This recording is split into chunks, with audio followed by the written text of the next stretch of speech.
नमस्कार दोस्तों। तो पैरों में सूजन कई कारणों से हो सकता है। अगर लीवर फंक्शन गड़बड़ है, किडनी का प्रॉब्लम है या हार्ट फेलवर का प्रॉब्लम है या शुगर बढ़ा हुआ है या खून का कमी है तो भी पैरों में सूजन होता है।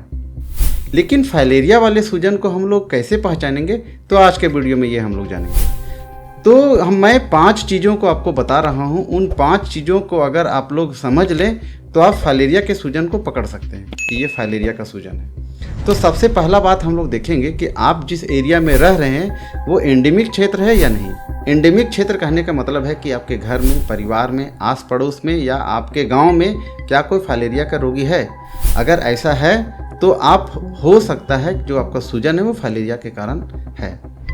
दूसरा बात हम लोग देखेंगे कि जो आपके पैरों में जो सूजन है या फिर हाथ में सूजन है या फिर शरीर के कोई अंग में सूजन है तो वो एक बराबर है या वो अलग अलग है।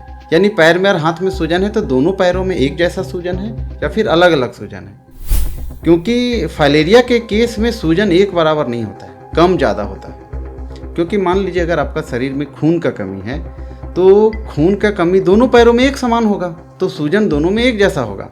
किडनी का प्रॉब्लम या लीवर फंक्शन गड़बड़ है या फिर कोई अन्य प्रॉब्लम है तो सूजन दोनों पैरों में एक जैसा होगा। लेकिन फाइलेरिया के केस में ऐसा नहीं है, इसमें दोनों में सूजन अलग अलग टाइप का होता है, किसी में कम में होगा या फिर ज़्यादा होगा।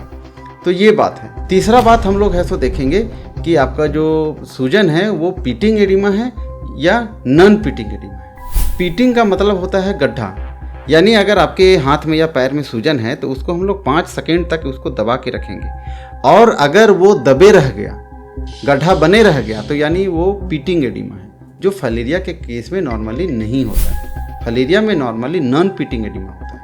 यानी अगर उसको हम दबाएं 5 सेकेंड तक और छोड़ेंगे तो वो तुरंत वापस अपनी जगह पे आ जाएगा। तो ये फाइलेरिया के केस में होता है।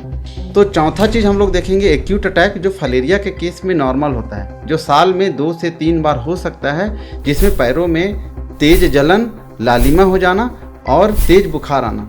ये आपका फाइलेरिया के केस में होता है। तो इससे भी आप लोग पहचान सकते हैं कि ये फाइलेरिया है या नहीं। और लास्ट हम लोग है सो ब्लड टेस्ट करते हैं। अगर स्लाइड टेस्ट कर रहे हैं तो इसका खून रात में लिया जाता है क्योंकि इसके पैरासाइट रात में ही हमारे ब्लड स्ट्रीम में आते हैं। और अगर फाइलेरिया का एंटीजन टेस्ट अगर आप लोग कर रहे हैं तो दिन हो या रात कभी भी उसका हम लोग है सो टेस्ट कर सकते हैं। तो ये 5 चीज़ों से आप लोग जान सकते हैं कि आपको फाइलेरिया है या फिर नहीं है। अगर वीडियो अच्छा लगा होगा तो चैनल को सब्सक्राइब कीजिएगा। मिलते हैं फिर से नए वीडियो में। धन्यवाद।